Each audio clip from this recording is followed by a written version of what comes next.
ഇതാണ് എൻ്റെ മകൾ അലീന. നമ്മുടെ ഔതക്കുട്ടിക്ക് മുൻപിൽ അലീനയെ പരിചയപ്പെടുത്തി സ്റ്റാൻലി. അങ്ങനെ പ്രിയ പ്രേക്ഷകരെ, കൂട്ടുകാരെ, മഴ തോരും മുമ്പേലാണെങ്കിൽ ബാലചന്ദ്രനോട് കണക്ക് ചോദിക്കാനായിട്ട് നിൽക്കുകയാണ് നമ്മുടെ വൈജയന്തി എന്ന് കാണാനായിട്ട് സാധിക്കും. എന്തിന് അലീനയ്ക്ക് ഇത്രമാത്രം പണം നൽകി? ഏതാണ്ട് 15 ലക്ഷത്തോളം രൂപ എന്തിനു കൊടുത്തു? അവൾ നിന്ന 6 മാസക്കാലമായിട്ട് 20 ലക്ഷം രൂപയുടെ അടുത്ത് അവൾക്ക് കൊടുത്തു. എന്ത് ആവശ്യകതയാണ് അവൾ നിങ്ങൾക്ക് ചെയ്തു തന്നത്? എന്താണ് അവൾക്ക് ഇത്രയും പണം കൊടുക്കാനുള്ള കാര്യം എന്നൊക്കെ അറിയാനായിട്ട് ബാലചന്ദ്രൻ്റെ മുൻപിൽ നിൽക്കുകയാണ് വൈജയന്തി. ഇതേ സമയമാണെങ്കിൽ കൃഷ്ണമോൾ പറയുന്നുണ്ട്, അമ്മ അച്ഛനോട് ചോദ്യം ചോദിക്കുമ്പോൾ ഒരടി മാറി നിന്നിട്ട് വേണം സംസാരിക്കാനായിട്ട്, അല്ലെങ്കിൽ ചിലപ്പോൾ അച്ഛനമ്മയെ തല്ലിയെന്ന് വരും. കൂടാതെ നമ്മൾ നമ്മുടെ ബോഡിയും സംരക്ഷിക്കണമല്ലോ എന്ന് നമ്മുടെ കൃഷ്ണമോൾ വൈജയന്തിയോട് പറയുന്നത് കാണാനായിട്ട് സാധിക്കും. ഇതേ സമയം ബാലചന്ദ്രൻ താഴോട്ട് വരുന്നുണ്ട്. ബാലചന്ദ്രനോട് ചോദിക്കാൻ വെച്ചിരുന്ന ചോദ്യങ്ങളെല്ലാം വൈജയന്തി ചോദിക്കുമ്പോൾ, എൻ്റെ പണം, ഞാൻ സമ്പാദിച്ച പണം ആർക്ക് കൊടുത്താലും നിനക്കെന്താണ് എന്ന് ചോദിക്കുന്നു. ഇതേ സമയം വൈജയന്തി ചോദിക്കുന്നുണ്ട്, ഇത്രയും പൈസ കൊടുത്തത് ഞാൻ അറിയില്ലെന്ന് നിങ്ങൾ വിചാരിച്ചോ എന്ന് ചോദിക്കുന്നു. നീ അറിഞ്ഞ ഇപ്പോൾ എനിക്കെന്താടി? എനിക്ക് ഒന്നും തന്നെയില്ല. നീ ആ കണക്കുകളൊക്കെ കൂടി കൂട്ടിയിട്ട് വായിലിട്ട് പുഴുങ്ങി തിന്ന് എന്ന് പറയുകയാണ്. കൂടാതെ തന്നെ ഇതിൻ്റെ പേരിൽ എന്നെ ചോദ്യം ചെയ്യാനോ എൻ്റെ കാര്യത്തിൽ ഇടപെടാനോ നീ നിൽക്കേണ്ട ആവശ്യകതയൊന്നുമില്ല. നിൻ്റെ തറവാട്ട് സ്വത്തൊന്നുമല്ല ഞാൻ എടുത്തു കൊടുത്തത് ഞാൻ കഷ്ടപ്പെട്ടുണ്ടാക്കിയ സ്വത്തും കാര്യങ്ങളൊക്കെ തന്നെയാണ്.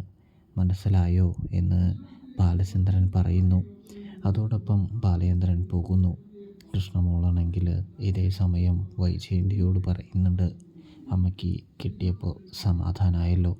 ഇതുകൊണ്ട് തന്നെയാണ് ഞാൻ പറഞ്ഞത് ആവശ്യമില്ലാത്ത പണിക്കൊന്നും നിൽക്കണ്ട എന്ന്. അപ്പോൾ അമ്മയ്ക്ക് പറഞ്ഞാൽ മനസ്സിലാകില്ല. ഇപ്പോൾ മനസ്സിലായില്ലേ എന്ന് ചോദിക്കുന്നത് കാണാൻ സാധിക്കുന്നു.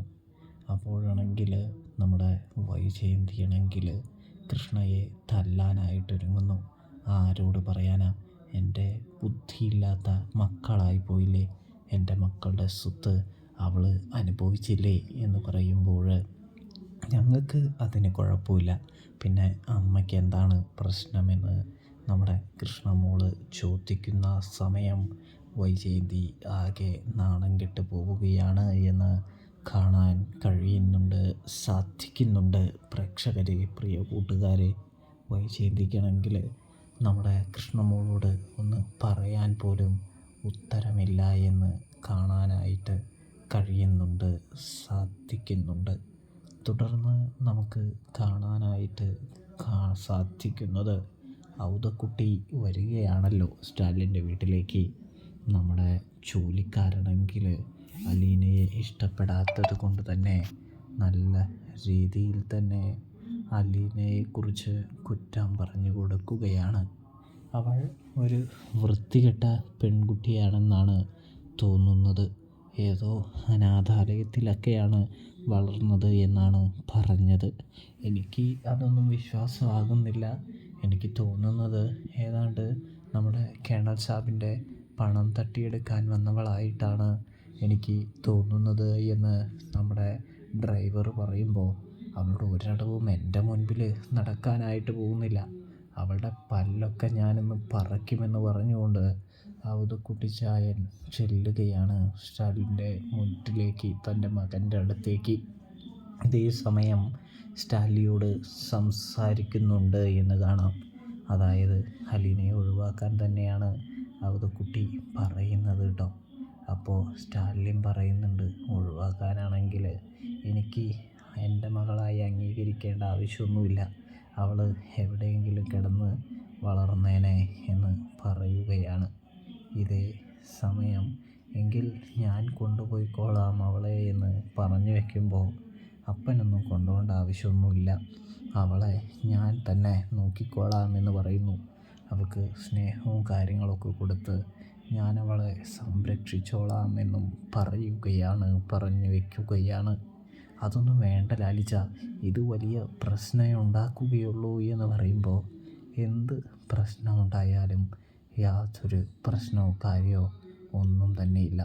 എൻ്റെ മകളെ വിട്ടുകളയാൻ ഞാൻ തയ്യാറല്ല എന്ന് പറയുന്നത് കാണാൻ സാധിക്കുന്നു. ഇതേ സമയം പിന്നെ അപ്പനെന്തെങ്കിലും പറയാനായിട്ട് കഴിയോ? നമ്മുടെ അവധക്കുട്ടി പല വിധത്തിൽ സ്റ്റാലിനെ ഉപദേശിക്കാനായിട്ട് ശ്രമിക്കുന്നുണ്ട്.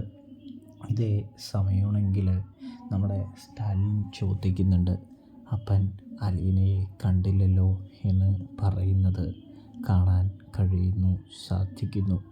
എങ്കിൽ നമുക്ക് ഈ മദ്യപാനമൊക്കെ ഇവിടെ നിർത്തിയിട്ട് പുറത്തേക്കിറങ്ങാം.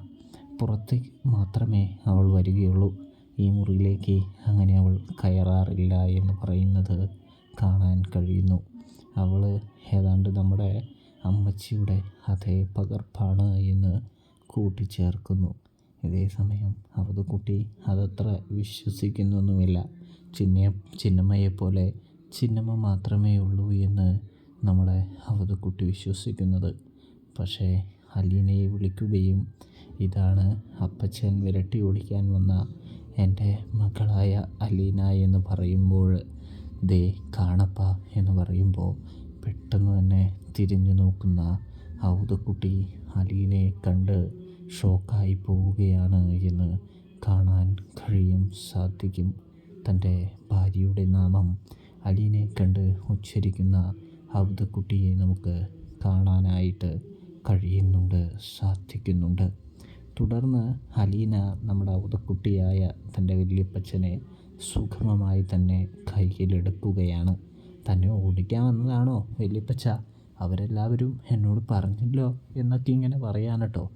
അത് കേട്ടതും അതൊക്കെ നുണയാ മോളെ, അവർ വെറുതെ പറയുന്നതാ, ഞാൻ എൻ്റെ ചിന്നമ്മയെ ഒന്ന് കാണാനായിട്ട് വന്നതല്ലേ എന്ന് ചോദിക്കുന്നു. ചിന്നമ്മയോ, അതാരാ എന്ന് ചോദിക്കുമ്പോൾ നിൻ്റെ വല്യമ്മച്ചിയാണ്, നിൻ്റെ വല്യമ്മച്ചിയെ പോലെ തന്നെയാണ് നീ ഇരിക്കുന്നത് എന്ന് പറയുന്നു. അതിനുശേഷം ചായ ഇട്ട് കൊടുക്കുന്നു, ചായ കുടിക്കുന്നു. തുടർന്ന് സ്റ്റാലിനോട് പറയുന്നുണ്ട്, ഇവിടെ ആർക്കും വിട്ടുകൊടുക്കേണ്ട, നീ തന്നെ വളർത്തിക്കോ, ഇവിടെ തന്നെ നിർത്തിക്കോ, എന്ത് പ്രശ്നം വന്നാലും ഞാനുണ്ടാവുകടാ എന്ന് പറഞ്ഞ് വാക്കും കൊടുക്കുന്നുണ്ട്. അങ്ങനെ ഒരു ആസ്വാദന ലോകത്തേക്ക് കിടക്കുന്നു അവധക്കുട്ടി. അപ്പോൾ സബ്സ്ക്രൈബ്.